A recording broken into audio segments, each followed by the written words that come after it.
Hello, and thanks for using TickBoom, a free service that helps high school students with their math problems. In this video, I'm working through question 8A of the 2010 Advanced HSC paper. So in that question, we're told to assume that the population P of cane toads in Australia has been growing at a rate proportional to P. That is, dp dt is equal to kp, where k is a positive constant. There were 102 cane toads brought to Australia from Hawaii in 1935. 75 years later in 2010, it is estimated that there are 200 million cane toads in Australia. If the population continues to grow at this rate, how many cane toads will there be in Australia in 2035? So to help think about this, I've just written out some of the key facts. So we're told dp dt is kp and k is some positive constant. In 1935, we've got p is 102. In 2010, we've got p is 200 million. And I'll just write that as 200 times 10 to the 6 to keep it a bit tighter. And the question is ultimately asking us, what will p be in 2035? And at first glance, it might not look like we've been given very much, but actually this relationship allows us to work out exactly the function that p follows. This is technically a differential equation, and whilst differential equations can be quite a tricky topic depending on how complex the differential equation is, here it's fairly simple. And I think instinctively most students would think, well, let's just integrate both sides and see where we end up, which is what I will do. But actually, if you've seen enough questions like this, and they do often come up in the advanced HSC exams, you may instinctively know that you're going to end up with a exponential function here. P will have e to the power of something in it.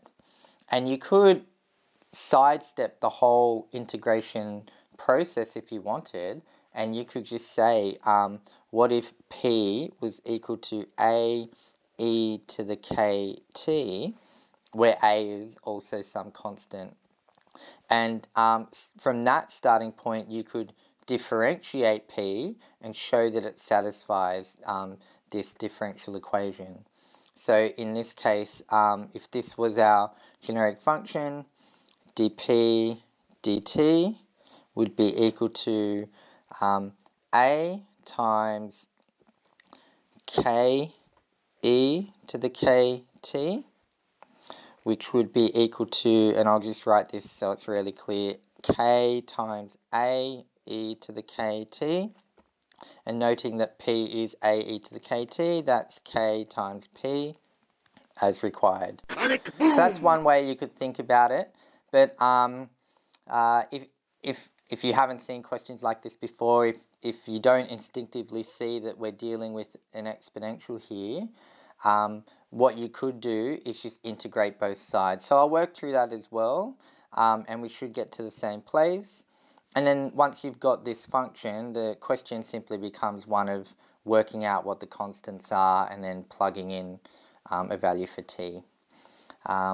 So let's do it. So let's say maybe to start, I'll just do a quick rearranging here. So I'll say maybe I'll bring this p over. So we'll have 1 on p times dp dt is equal to k.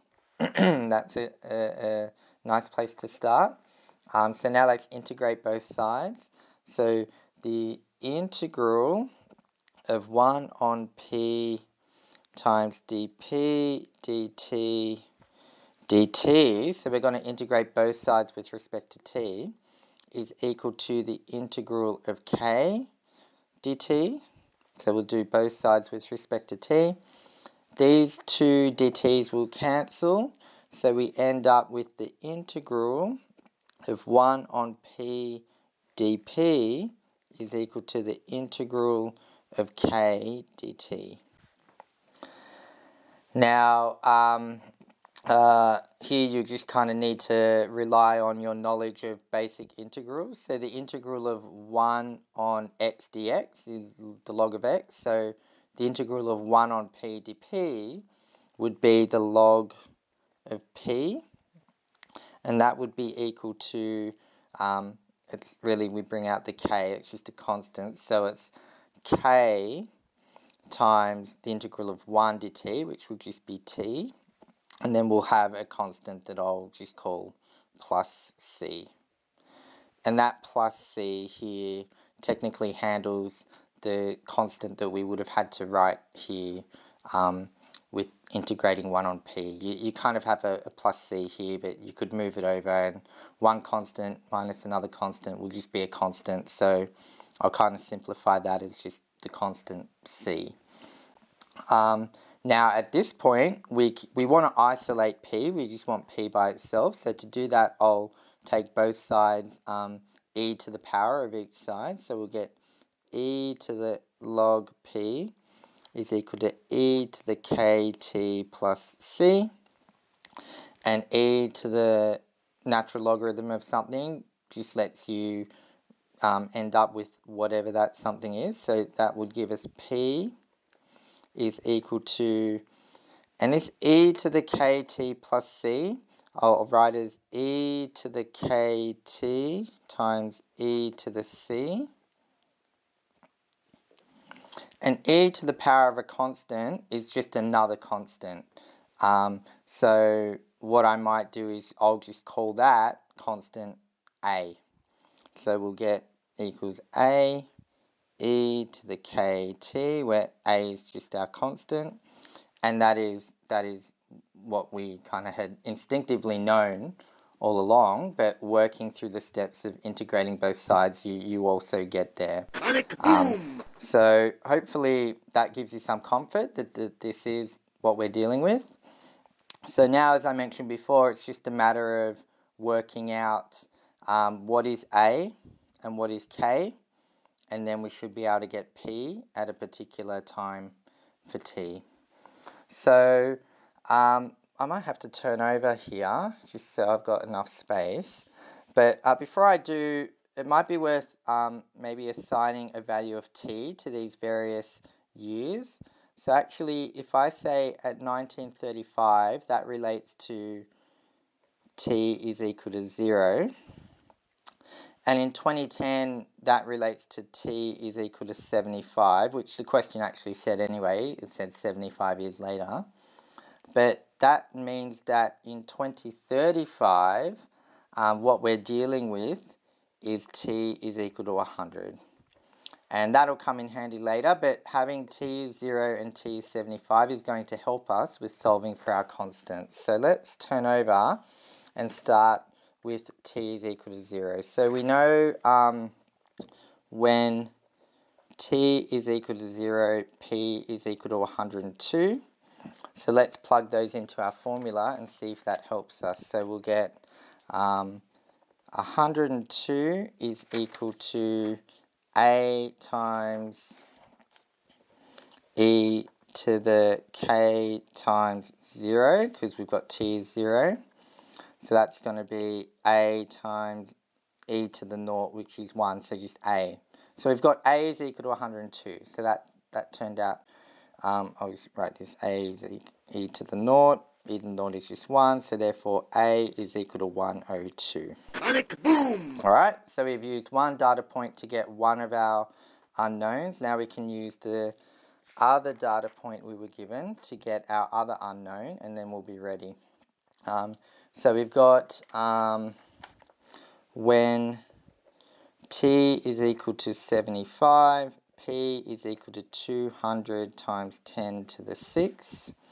So therefore, 200 times 10 to the 6 is equal to a, which we just worked out is 102, e to the k times 75 this time.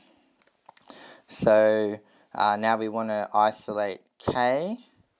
So maybe I'll just bring this 102 over. So we'll get e to the 75k is equal to 200 times 10 to the 6 over 102.